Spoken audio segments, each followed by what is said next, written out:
Hi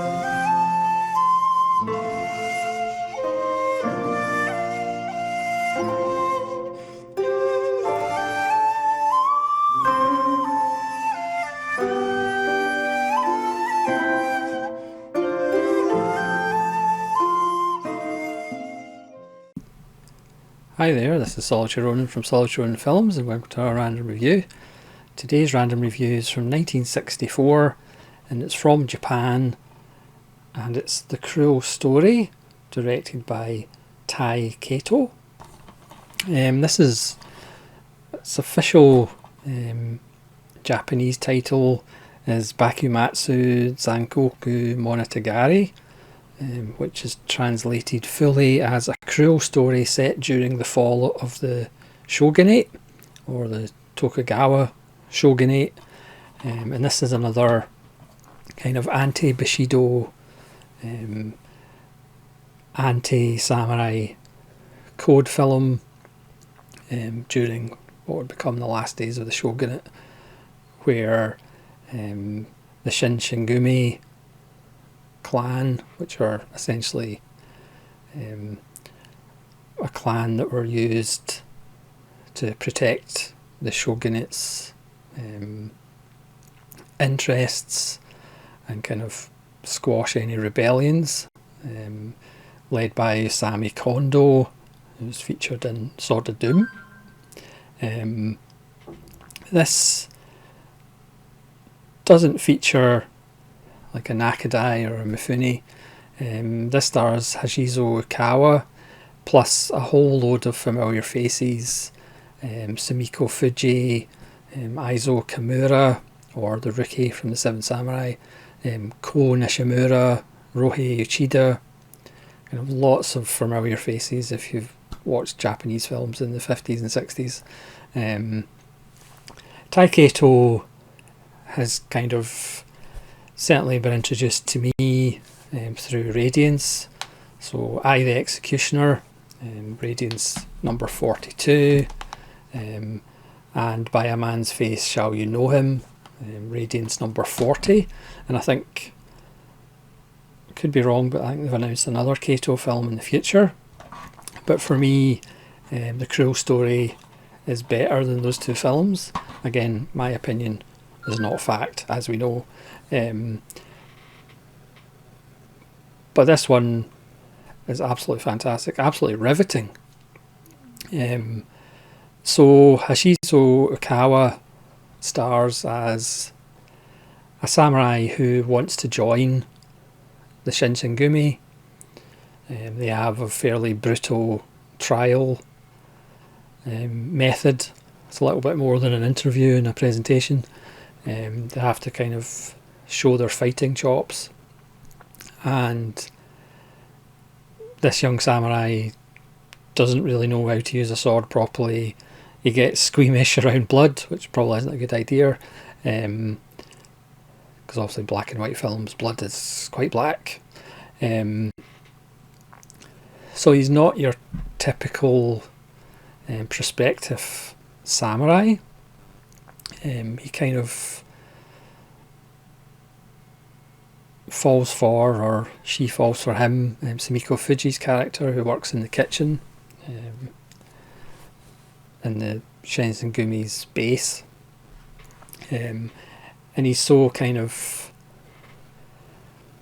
angry with, not necessarily angry, but ashamed of being humiliated by the other samurai in the Shinsengumi, that he attempts to commit seppuku just because they've been teasing him, and he's so ashamed because he's embarrassed himself. So he partially commits seppuku, which they stop and kind of take him in, but because they are, in a nice little pun, impressed by his guts, his determination, even though he's not obviously that talented, he becomes a member just for, pardon the pun, showing his guts. But again, he's still not, he doesn't show any signs of being able to handle being a samurai, being asked to kill just on orders without thinking about it. And again, that's really what the film criticises, that mentality of basically murdering people just under the auspices of protecting the shogunate's reputation, when it might just be straight up murder. So the Shinsengumi have these laws, these rules. You can't leave alive. You can't start a fight that's personal, because if you do, you end up having to commit seppuku.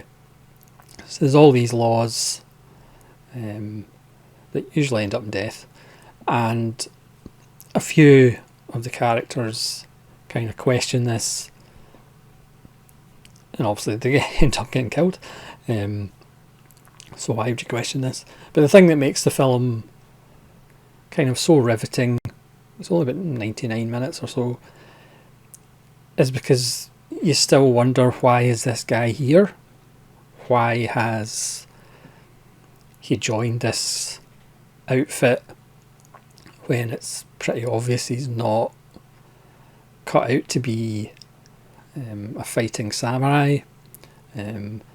Eventually we find out, but I mean, it's really late in the game, so the film holds your interest for the whole time.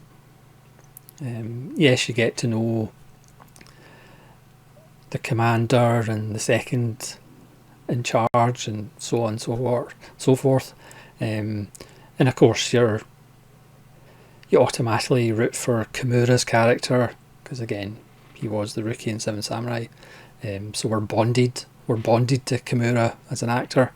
And Nishimura as well, who has one of those distinct faces.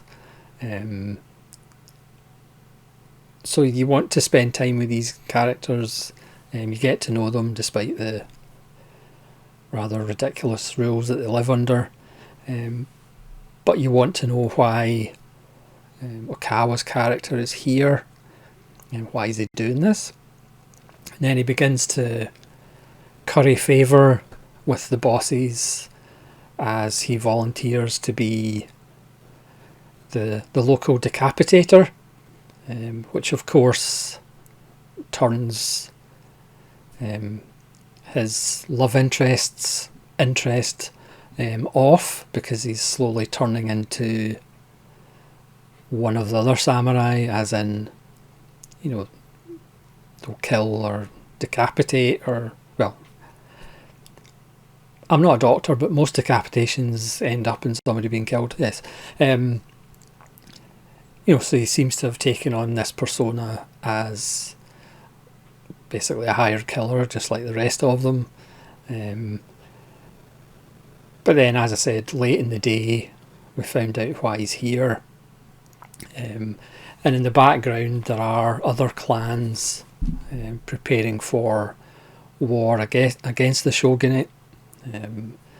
Because again, they're against this regime. There's no battle scenes, but there's plenty of red groovy thrown about, or in this case black groovy.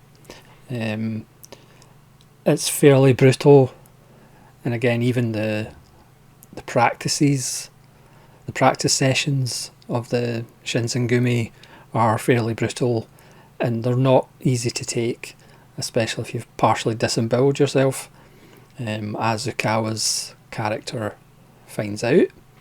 There's a wonderful turn by an actor who's playing a character who's got syphilis, so they pretty much put him in a cell or a cage at the end of the facility, because nobody's brave enough to actually kill him, because apparently if you kill somebody with your sword who's got syphilis, your blade will become tainted, which I'm sure might be a metaphor for something, I'm not quite sure. So that's a nice little dark touch as well. Overall, it's a wonderful film. As I said, I found it riveting. don't take your eyes off the screen.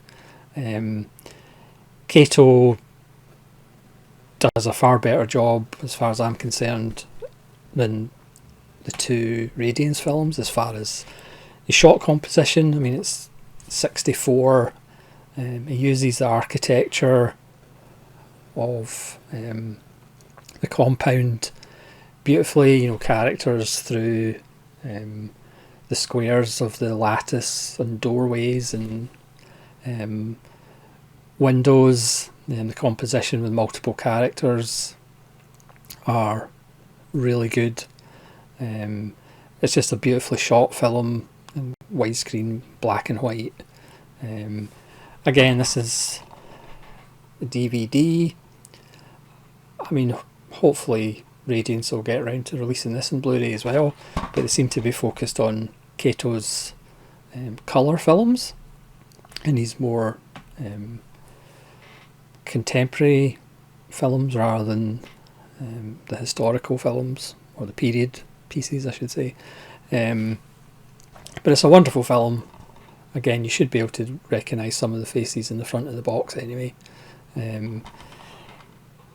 Brutal, economic,